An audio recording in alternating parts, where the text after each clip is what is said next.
Okay, thank you, guys, for your presence this morning. You know, the last time we met,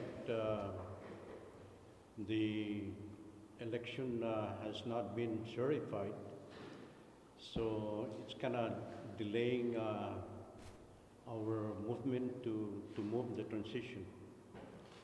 However, after that, you know, the transition team were able to start visiting the department and agency of the government to have a full report on what's happening with, you know, with the government. Unfortunately, we still haven't got the complete report. Hopefully, by this week, everybody will submit the report, and you know, we need all those information in order to make a good determination as to how this new government will survive. To get us to this far, we have the governor to reprogram $250,000 to fund the transition and the inauguration of this transition period. Yeah. So hopefully, you know, our aim is to reduce expenses. That's the aim of this new administration, to be transparent and make sure that all revenue have to be watched because of the drilling. You know, we're running out of money.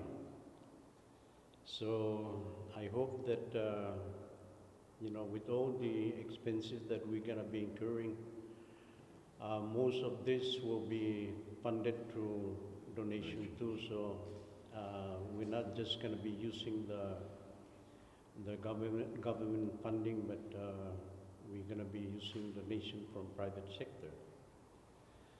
And just for information, all revenue that we receive from the government, if honest spent, will be diverted back to the general fund. And you have any comments to say? You want to start with transition, or do you want to start to with regards to the operation of the office of the governor and lieutenant governor? The governor-elect has made a strong instruction to us that you know, we need to be very frugal on using the government funds that have been allotted or reprogrammed into the transition, to the point that he's really emphasized that on everything that we do and everything that we expend on. So we are guardian of that, and we're watching it on our expenses.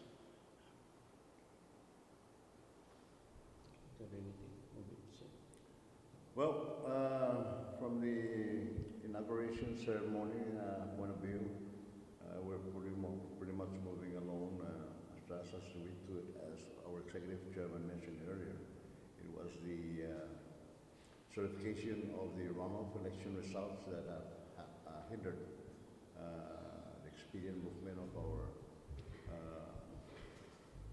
transition and inauguration activity. Those were practically almost, I would say, working 24/7, almost 24/7 though, but today's a holiday. We have to come in and do extra work to catch up. The inauguration standpoint of inauguration, we got so many numbers of VIPs that are heading in, and I cannot disclose the names as of this time, but we have been receiving RSVP from dignitaries from the defense, interior, and as well as from our national Congress. So we have those details already in place. We got people that would be working those numbers as they arrive. We're stand ready to greet them. Our holiday spirit and Tiro spirit from the Marianas. And definitely we're moving ahead with celebration at the multi-purpose center for the inauguration ceremony on January 9 at 10 a.m. As probably some of you have seen it, we got the states coming up, so hopefully in 2-3 days that should be ready for use and decorated prior to the ceremony itself on that day. And again, I must emphasize that I was also tasked by our incoming governor, lieutenant governor elect to minimize costs. That's why from the inauguration activity, we are steadfast in moving ahead in seeking assistance and partnering with our corporate people from the CNMI, and we're really soliciting as much as possible to help us defray the costs of this event. And we will definitely, as the executive chairman said, Chairman Regis, we will remit back to the general fund what amount of money that has not been spent. So we're looking to save a lot as a result of our effort in doing solicitation and partnering with corporate and private individuals out there in the Commonwealth.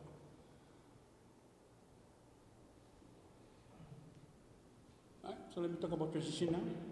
Or do you want to ask questions about inauguration first? I know because of the runoff, your time frame for inauguration was kind of significantly reduced by maybe a couple of weeks. So how are you able to address you said you're ready already, but there are something about these challenges that's very limited time? Well, the challenges that actually we encountered is that dilemma of delaying our moving forward with the activity because we have to be officially recognize the fact that Election Commission have delayed that for approximately 2 weeks as a result of their internal issues. But we, even with that, we are able to, make time to catch up our planning and execution of the goals and objective of the 2023 inaugurations, and I would say including transition. I know that our transition group, headed by our humble Chairman Klein Orida, are vigorously performing well in terms of reporting, and it should be ready by the end of the week, as I learned. Well, it's not really the inauguration committee that hampered the delay. It's mostly the transition because of the fact that most of the department head would not allow our transition team to move in during that before the certifications of the election. So it's mostly that the transitions got affected. That affected by not the inauguration committee. Going back to the challenges for the inauguration, Yes. Using technology, what we did was we emailed a digital invitation, a specifically marked digital invitation for all of our off-island dignitaries. We then told them that the official paper invitation is forthcoming, but they can RSVP already to us through an email that we designated for them to let us know if they're coming or not, their itinerary, hotels. We had all that information in the email. So we were able to, because of the time frame that the election and the runoff had caused, the delay, we were able to ensure that through technology, through email, we were able to reach out to all of the off-island, which is our biggest challenge really, all off-island dignitaries, and have them respond through email if they're making it or not. And it's been very good reception from all that we've sent out, so it's good. So far, how many already responded RSVP already so far by now? Well, from the official list, and that includes DOD members, elected and appointed federal officers, We have to extend about 16, maybe about 21 so far. And to some extent, we consider also our neighboring, I don't know, Guam, the house of, consulates, offices from Japan, Korea, Taipei, including New Zealand, and consulate offices of our neighboring sister islands, FSM, and that of the Republic of Palau, Republic of the Mauritius. So, yeah, they're part of, some of them are part of the RSVP numbers. Although some of them are also encountering flight schedule problems, so we may end up maybe more, maybe less. Depends on the availability of the scheduled flights on that weekend. Most of them opted to fly in on the weekend of January 9th to be here at least a day or 2 days before. And can you explain to the public the reasoning behind choosing the time? Many have pointed out it's at the same time that the legislature will be sworn in and holding their organizational session. It's our understanding that's by statute. So, Yes. so why hold it at the same time as the legislature? Well, after consulting with both our elected governors, governor and lieutenant governor, although we acknowledge the fact that the legislative branch is created by law as far as holding their inauguration ceremony. We opted, finally, our elected governor and lieutenant governor opted to choose the 10 a.m. Portion of it, and not in the afternoon because it's much cooler in the morning to have a ceremony. And not because of we don't want the legislature to partake in this important ceremony as well as the ceremony. Let me assure you that Governor Palacios and Lieutenant Governor Apatay also are delighted, could have, wanted to join the legislative branch. Thus, we do not exclude them from inviting them to this ceremony because we recognize their official, capacities to as elected leaders of our Commonwealth. So it's purely because of the weather? Because of it's cooler in the morning, the weather is much more conducive than rather in the afternoon. Are you concerned about dignitaries, I guess? They're going to have to also choose where to go. I guess they were also invited to the legislature's ceremonies, so. We have, been up there for 20 plus years in the legislative branch. My experience is the only dignitary that normally the legislative branch have are those elected members from the neighboring islands, the FSM, Palau, and as well as Guam. But hardly do I see any higher than what the CNMI Gubernatorial invitees are. So it's mostly, a parallel. It's an indicative of having to invite a Speaker of the House from Guam, Pohnpei. But really, do I see other higher invitees arrive? And then Going back to transition. okay. Go ahead. Okay.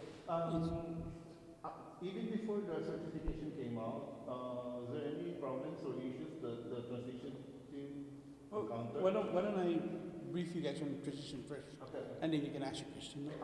All right, so as you know, the runoff election, and then of course the delay of the CEC certification had an effect on the transition.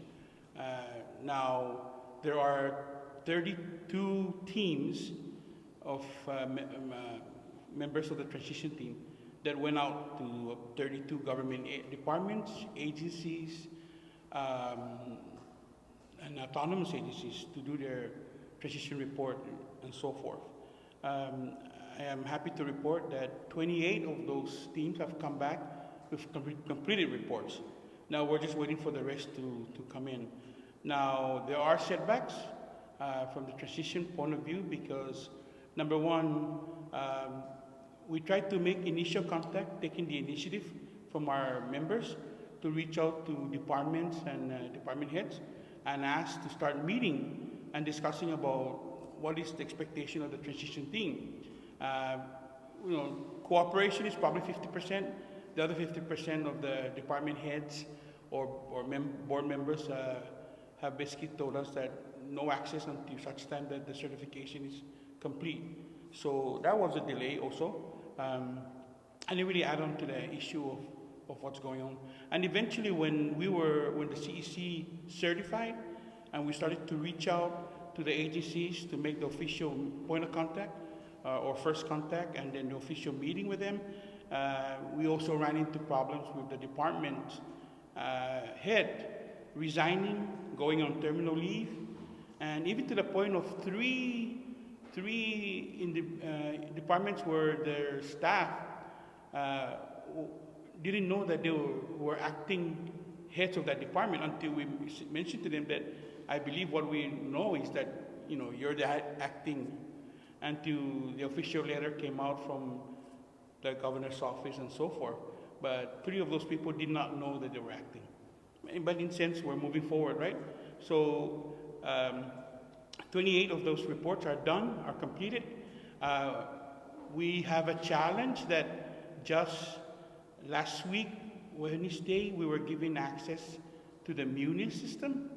So all of our financial transition team members are the majority of the delay right now because the access to munis, the access to financial records, financial documentation was a challenge for them, and they're still crunching it out. I know that, and I want to thank the teams that we have because all through Christmas Eve, all through Christmas 26, and of course New Year's Eve, and then New Year's Day today, New Year's January 2nd, they're working out there. They're trying to finish up the report, looking at documents that they've been access to, and so forth to figure out where we are. As I mentioned from our last meeting, that snapshot of the departments and the government status. So, in a sense, or in a summary, 28 reports are completed. We're just remaining for that additional, I think 7 or 8 more that are being done. Most of it is from the financial part, department, agencies, programs, federal grants, etc. No? Which agencies are those? I think it's for all these. No. I would tell you Department of Finance, Procurement and Supply, Infrastructure, OPD, ARPA, Office of Grant Management. Most of it are dealing straight with financial and money. No, everything else, the small agencies, zoning and women's affairs, they were done the first few days of after the certification.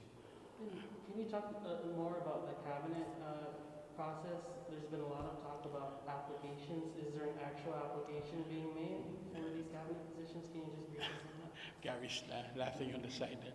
So there was a document that was out there. It was floating, and that's not an official document. Although I want to say that that's a draft document, and it's never been released, our official part of it. So, but the email stated in there, we are receiving applications. So just based on that, it's not an official announcement, but in our email for transition, we are receiving applications. What does that mean?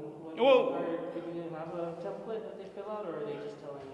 Well, it's what it is, and again, it's not official, but in that document that was going around social media, it's a cover sheet with the department or agency you are interested in, and a copy of your resume. But we're receiving that email, that's for sure. But it's not, we're not even in that level yet, in the stage yet. As you know, that at one time the Governor-elect Arno, publicly announced that he want people to submit application. At that time, we don't have anybody yet, in line to put as a cabinet, secretaries. But if we start getting those applications, those are the time that we know for sure, who are qualified people. So I hope that it will help us to select. So, Chairman, let's try not to jump on fast with this. From my understanding of our discussion is there is no deadline that we have to appoint somebody by January 8th. Yeah? I think what the governor-elect and lieutenant governor-elect, is that they want to make sure that we have the right person for that position, whoever they wanted to appoint, that we conduct the proper vetting and so forth for that person, right? So right now, as it is, acting directors in respective departments who are civil service employees are acting secretaries or acting commissioners. And, so the government will not collapse on January 9 because there's no appointed secretary or commissioner. The department will still move on. So at the end of the day, it's the appointment of the governor and the governor-elect. I believe that sometimes this week there will be a more firmer picture of who might be and so forth. But again, there's no rush to appoint somebody by January 8th or January 9 on Inauguration Day. So those people in the aviation departments are being headed by the people in active capacity from now, as we speak, probably towards the Inauguration Day.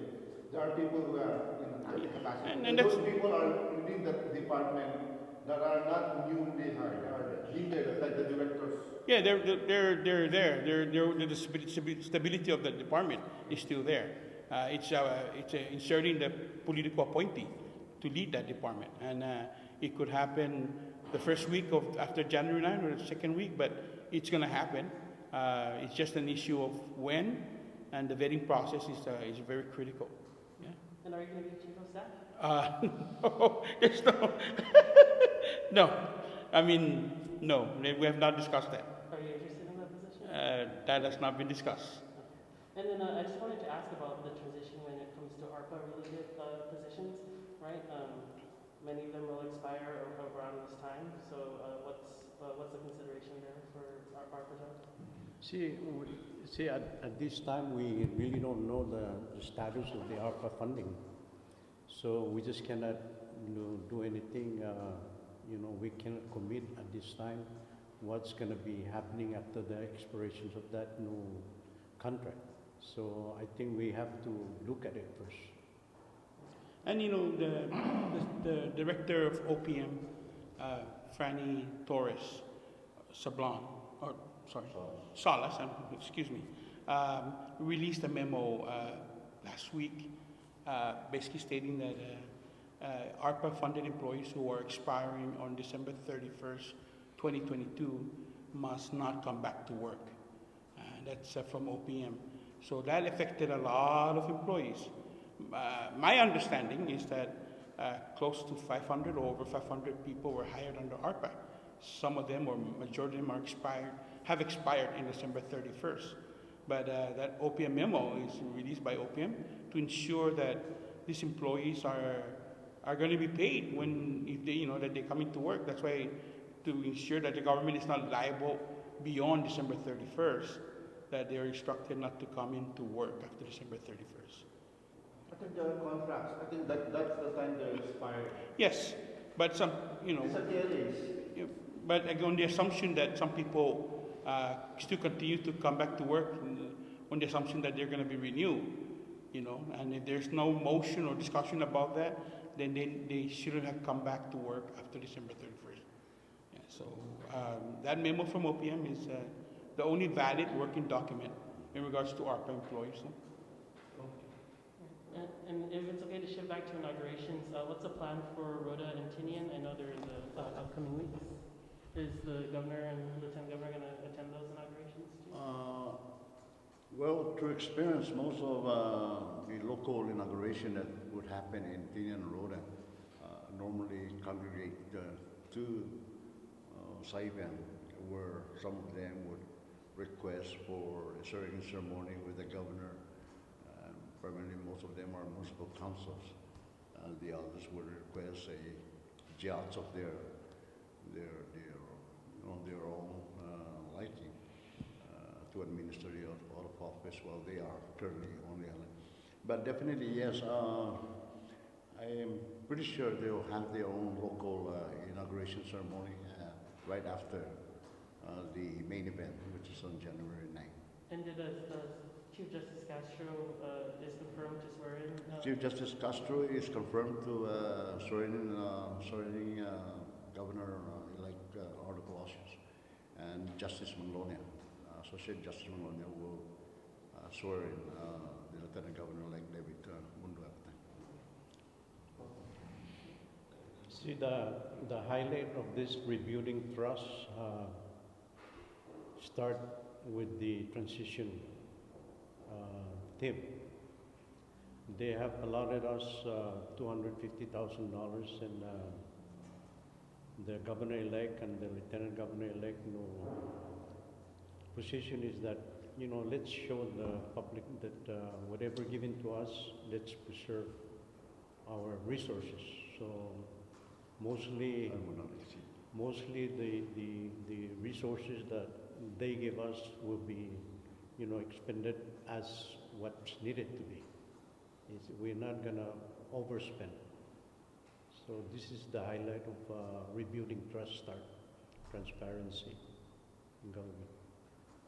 Is 250 small or enough, or I don't know. This is my first time ever heard of it. Well, it depends on how you want to use it. If you want to be extravagant, you're gonna use all. But that's why that's what I said, that Arnu wanna make sure that expense is minimized, so that that budget allocation that they were given to us is more than enough to cover the transition and inauguration.